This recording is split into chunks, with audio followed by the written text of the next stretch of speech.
selamat sore semuanya. Semoga di masa pandemi COVID-19 ini kita tetap sehat selalu dan tetap menjaga protokol kesehatan. Salam sehat.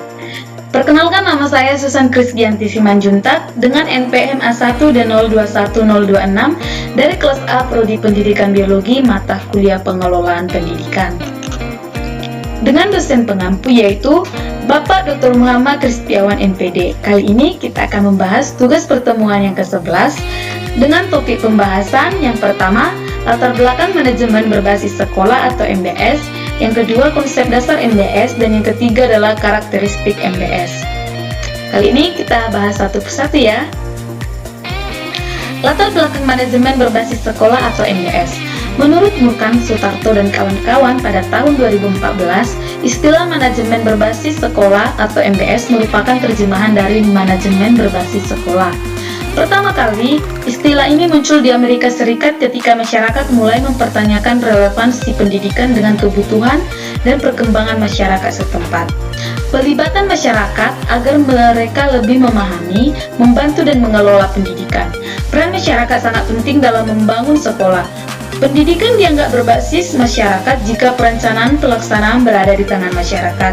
Keterlibatan atau partisipasi masyarakat dalam pendidikan di Indonesia hal yang baru. Ia telah dilaksanakan oleh yayasan swasta, kelompok sukarelawan, organisasi-organisasi non-pemerintah, dan bahkan oleh individu. Berdasarkan fakta di lapangan bahwasannya penerapan manajemen berbasis sekolah atau MBS kurang berjalan efektif. Hal ini, manajemen berbasis sekolah atau manajer peninjauan ditandai dengan kurang siapnya sumber daya manusia dalam mengelolanya, sehingga tugas pokok dan fungsi berjalan secara maksimal. Selain itu juga, masyarakat kurang peduli terhadap kemajuan sekolah. Masyarakat tanggung jawab sekolah, tanggung jawab pemerintah. Konsep dasar MBS. Menurut Hadianto pada tahun 2010, MBS bertujuan untuk menjadikan sekolah lebih mandiri atau memberdayakan sekolah melalui pemberian kewenangan atau otonomi, fleksibilitas yang lebih besar kepada sekolah dalam mengelola sumber daya dan mendorong partisipasi warga sekolah dan masyarakat meningkatkan mutu pendidikan. Konsep MBS merupakan kebijakan baru yang sejalan dengan paradigma desentralisasi dalam pemerintahan. Strategi yang diharapkan agar penerapan MBS dapat benar-benar meningkatkan mutu pendidikan adalah sebagai berikut. 1. Menciptakan prakondisi yang kondusif untuk dapat menerapkan MBS, yakni peningkatan kapasitas dan komitmen seluruh warga sekolah, termasuk masyarakat dan orang tua siswa. 2. Membangun budaya sekolah atau school culture yang demokratis, transparan, dan accountable, serta membiasakan sekolah membuat laporan pertanggungjawaban kepada masyarakat. Menurut Kristiawan pada tahun 2017, untuk dapat meningkatkan mutu pendidikan melalui MBS, pengelolaan harus didasarkan kepada 8 standar nasional pendidikan, terutama standar pengelolaan. Standar pengelolaan pendidikan diharapkan dapat 1. Melaksanakan visi dan misi sekolah yang diputuskan bersama. 2. Menetapkan tujuan terutama, merumuskan indikator dan target mutu lulusan. 3. Menetapkan strategi dengan melibatkan semua pihak untuk mewujudkan sekolah yang diharapkan dan dapat meningkatkan mutu lulusan. 4. Menerapkan kebijakan dan program peningkatan mutu lulusan dengan berbagai program yang mendukung pencapaian prestasi siswa, baik secara akademik maupun non-akademik. 3. Karakteristik MBS. Menurut Rohiyat pada tahun 2010, dalam menguraikan karakteristik MBS, pendekatan sistem yaitu input, proses, dan output digunakan untuk memandunya. 1. Output yang diharapkan sekolah memiliki output yang diharapkan.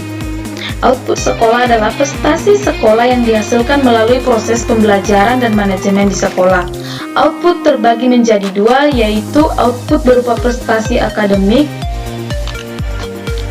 Output sekolah adalah prestasi sekolah yang dihasilkan melalui proses pembelajaran dan manajemen di sekolah.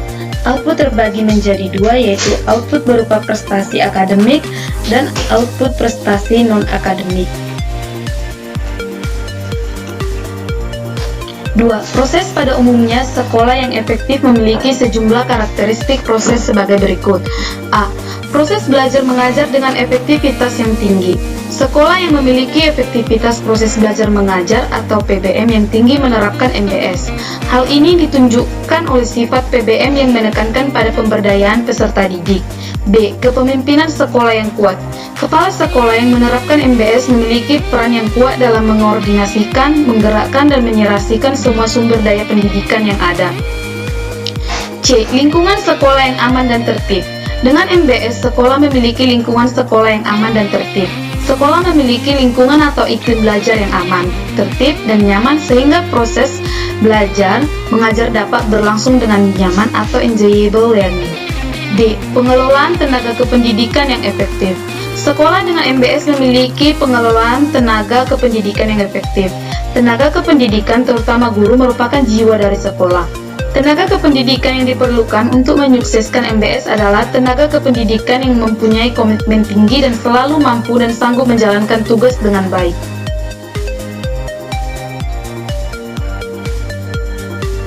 E. Sekolah memiliki budaya mutu. Sekolah MBS memiliki budaya mutu yang memiliki elemen-elemen sebagai berikut. 1. Kualitas informasi harus digunakan untuk perbaikan. 2. Hak harus dibatasi pada tanggungan. 3. Hasil harus diikuti penghargaan atau sanksi. 4. Kolaborasi dan sinergi, bukan kompetisi, harus menjadi dasar untuk kerjasama. 5. Warga sekolah merasa aman terhadap pekerjaan. 6. Atmosfer keadilan atau keadilan harus ditanamkan. 7. Imbal jasa harus setara dengan nilai pekerjaan. Dan yang ke-8, warga sekolah merasa memiliki sekolah. F.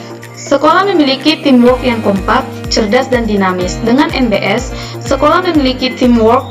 Kerja tim merupakan karakteristik yang ditentukan oleh MBS, karena output pendidikan merupakan hasil kolektif warga sekolah, bukan hasil individu.